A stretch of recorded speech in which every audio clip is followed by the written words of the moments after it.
Hi, I'm Sharon Bill.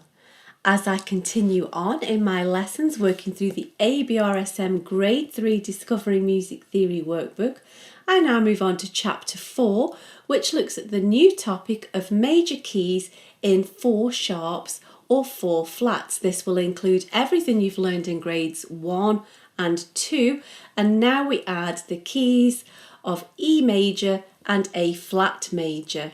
The full lesson can be found on my Patreon channel. If you visit patreon.com/Sharon Bill, you can find the full lesson there. And sample examples of this lesson will follow on after this short video. You can find links to this lesson in the cards and in the description box below. Once you feel that you are ready to take your ABRSM Grade 3 Music Theory exam, I've written an exam technique guide, how to take your ABRSM Music Theory exam. It's full of tips to help you to revise and how to be better prepared for your exam, and also how to make the very best use of your time when you're actually taking the exam. This is available from Amazon in either ebook format or as a paperback, and you can find the links to that in the cards in the description box below. All of the information can also be found on my website. If you visit www.sharonbill.com, you'll find everything you need right there. Enjoy your studies. Bye.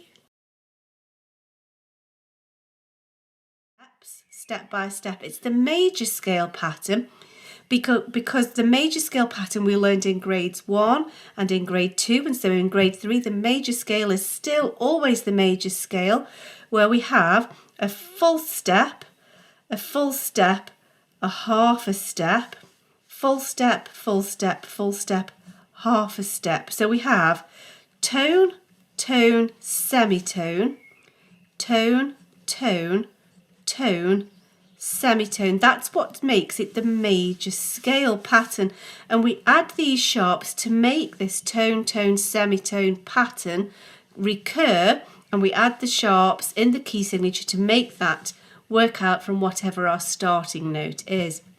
And so we know that in the major scale, degrees 3 to 4 and 7 to 8 are always our semitones. And so it's always the major scale, it's just that now we're starting on a different note, and so we need an extra sharp or an extra flat to make that pattern work out. And so we're asked to make this correct as the scale of E major. Now we are descending, so do remember that as we are moving up the scale, 1, so that's E, F, G, A, B, C, D, E.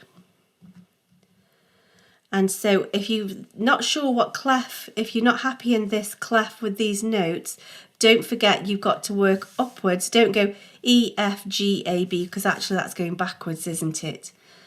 Now you need to bear in mind that E major has a key signature of F, C, G, D sharps.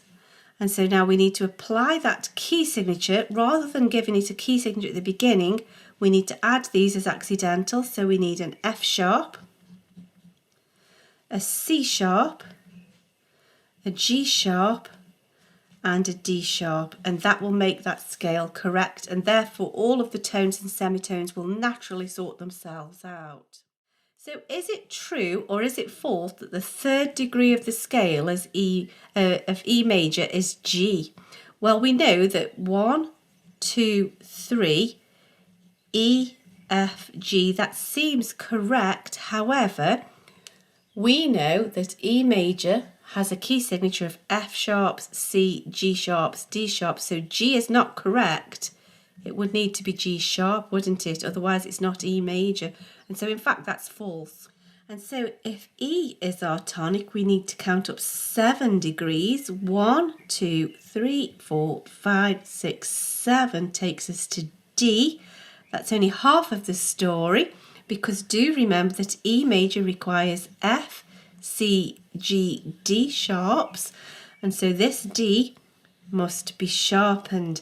And so long as you remember to count the given note as 1 and count in steps, line, space, the only way you can go wrong is if you forget to count that note as number 1 and just can't move on up first of all. And again, you can double check that. 1, 2, 3, 4, 5, 6, 7, E, F, G, A, B, C, D. And we need F sharps, C sharps, G sharps and D sharps, and we can see that D sharp is indeed the 7th degree of the scale.